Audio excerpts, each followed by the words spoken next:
Bismillahirrahmanirrahim.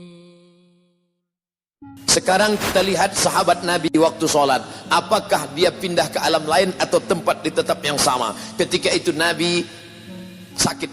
Imamnya Abu Bakar. Abu Bakar imam, sahabat di belakang. Allahu Akbar. Ketika mereka sedang sholat, Nabi datang dari samping. Maka sahabat yang di belakang memukul tangan. Mukul. Dia mau ngasih tahu ke Abu Bakar Nabi datang. Kan nggak boleh ngomong, Abu Bakar tuh ada Nabi datang tuh. Dia pukul.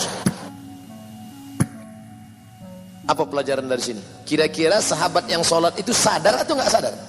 Sadar. Dia sadar bahwa Nabi datang.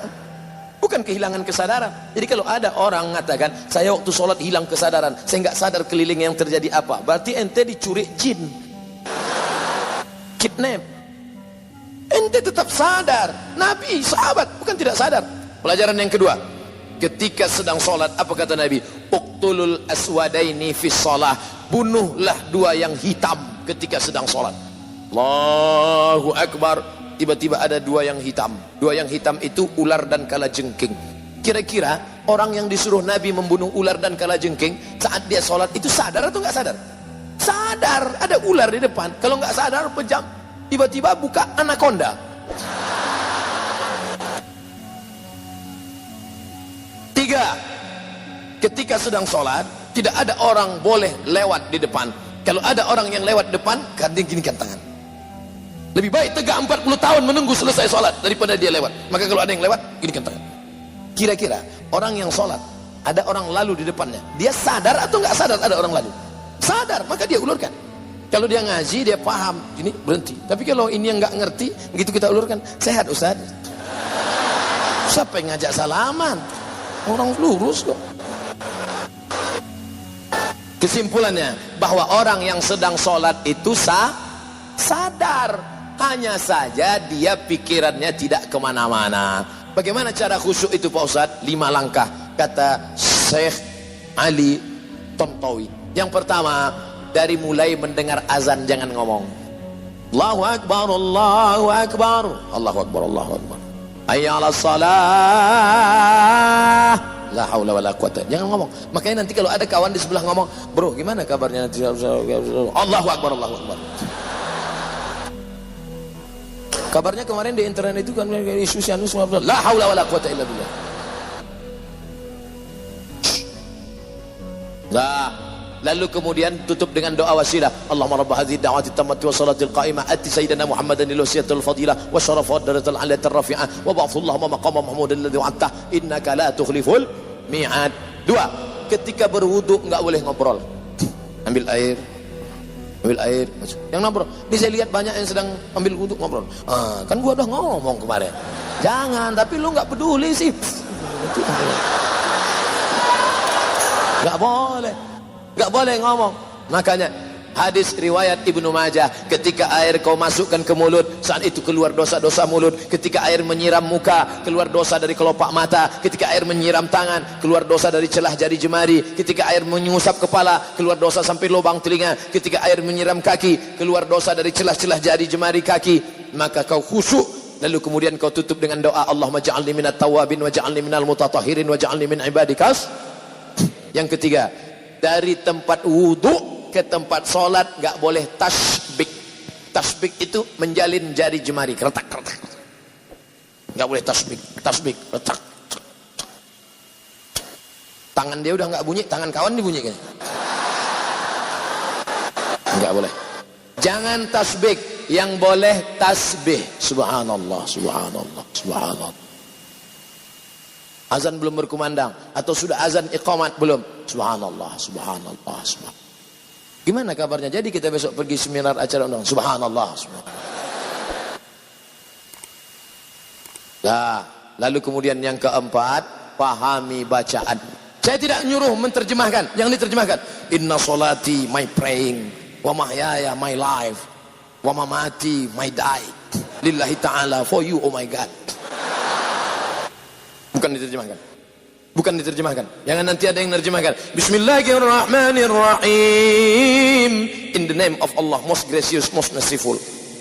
Tidak perlu kau terjemahkan. Yang penting kau paham saja, connect maknanya. Sama seperti ngomong bahasa Jawa. Saya bukan orang Jawa, saya orang Melayu dari Sumatera. Tapi ketika saya bahasa Jawa, saya tidak perlu terjemahkan. Pripun kabari Pak Apis uang perang-perang dino ora teko kene. Enggak perlu diterjemahkan. Ngapa diterjemahkan? Yang penting paham. Jangan diterjemahkan. Allahu akbar kabira walhamdulillahi katsira wa subhanallahi bukratan wa asila wajjahtu wajhiya lilladzi fatara as-samawati wal arda hanifan musliman wa ma ana minal musyrikin inna salati. Mata melihat tempat sujud. Makanya jangan mata, apalagi di masjid ini, mata kalau jalatan, wah keramik, wah ini mahal ini, wah berapa ini. Apalagi nanti sholat zuhur, ini belum dibuka, ngelihat, wah Ustadz Somad sama Ustadz, wah ada pahit tren. Oleh sebab itu maka ini bahaya, makanya mata lihat di sana. Makanya kalau sholat ke masjid jangan pakai baju yang ada tulisan-tulisan. Ini sudah terlambat datang hari Jumat, khotib naik pakai baju tulisan, tulis ini. Emang masalah buat lo? Gimana orang sholat? Nah, jangan pakai tulisan. Ibu, kalau pakai mukena jangan yang terlalu rame. Ini mukenanya semua bunga, bunga matahari, bunga kenanga, bunga kemboja, bunga tai ayam, ada semua di sini. Ada teman yang sholat di belakang lihat, di mana belinya ini ya? Kira-kira harganya berapa nih ya? Ini benangnya katun Jepang atau Korea ini? Nah, lalu kemudian di mana sebenarnya letak kata itu di mana? Innal kalama la fil fuadi wa innama ju'ilal lisanu 'alal fuadi dalila. Letak kata-kata itu di dalam hati, tak berbunyi, tak bersuara, tak berhuruf, tak bertinta.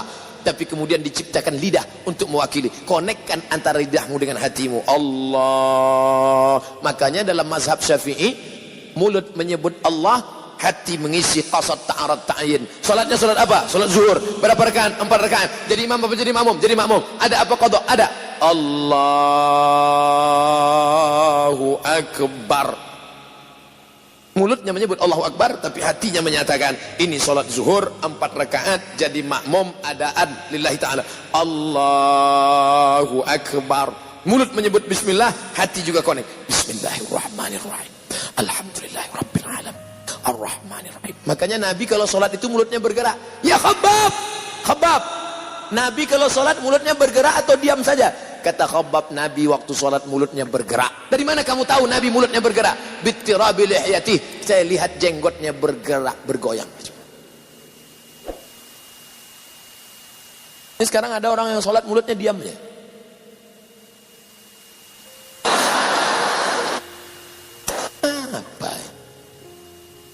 Berdoa juga bersuara. Ud'u rabbakum, bersuara, lirih, mulut bergerak. Ya Allah, tolong aku ya Allah, tolong anak-anakku ya Allah. Ini ada orang berdoa mulutnya diam ya. Rasanya tak perlu kusebutkan satu persatu, karena aku yakin kau tahu yang ku mau.